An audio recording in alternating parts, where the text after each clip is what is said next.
Nicole Scott here from Mobile Geeks, and we have had hands-on with the ASUS Zenbook Infinity before, but I have not had hands-on in a video for you. Now, you know that I have been a Zenbook user. I had the UX301, and it held up. It was fabulous. Actually, my roommate is still using it, and it's still kicking. I'm right now using a Yoga and a Yoga 2 Pro, which so expect some videos around that. And then after that, this should be out on the market, and I should have this in my hot little hands. Now, this is a gorgeous Ultrabook. It is super light, probably 1.4 kilos, but look at this. Dun, dun, dun, dun. I don't know if that's catching in the glorious sunlight there, but it is a stunning backlit. This is the navy blue, and I totally love it. What makes this really special, how they could get this to be so thin, is that this is made out of Gorilla Glass. I believe it's Gorilla Glass 3. So this is an incredibly rugged Ultrabook. I don't know if you can see that there. They've added the backlight on the keyboard also, so you can kind of see that there as well. Now, if we head back into the desktop mode, here we have a Grid 2 demo. Now, Grid 2 has been optimized for iris graphics. So what's kind of special about this is, if we just kind of close this off, this has a very high resolution display.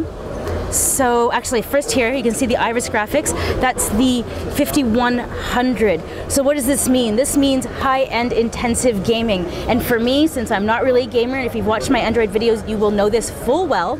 But why I really enjoy it is because Adobe now has a couple of features that they've enabled with Premiere. So I do a lot of video editing. Clearly, you know that I edit videos for you. So knowing that I can make higher quality videos on such a thin and light machine faster is something that I'm really interested in having. So again, with the great display resolution of 2500 by 2600 by 400, I think, by 1400, we have the display port, so we'll be able to export that onto another display at full resolution, which is great.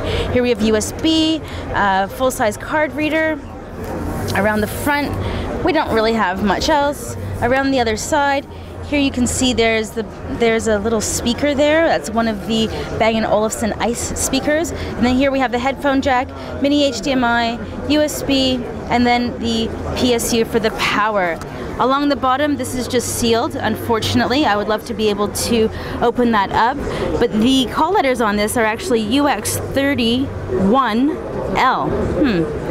I always just called it the Zenbook Infinity, but that's kind of interesting.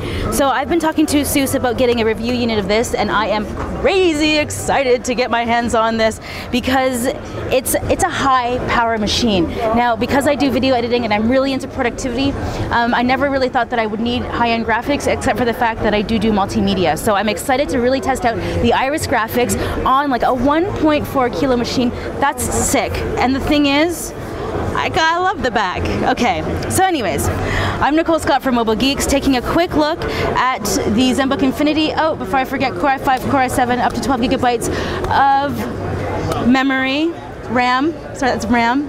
And it should be a 256 or 500 terabyte SSD in there. So again, Nicole Scott from Mobile Geeks, having my first hands-on, giving you my impressions of what I think probably the most beautiful Ultrabook currently on the market.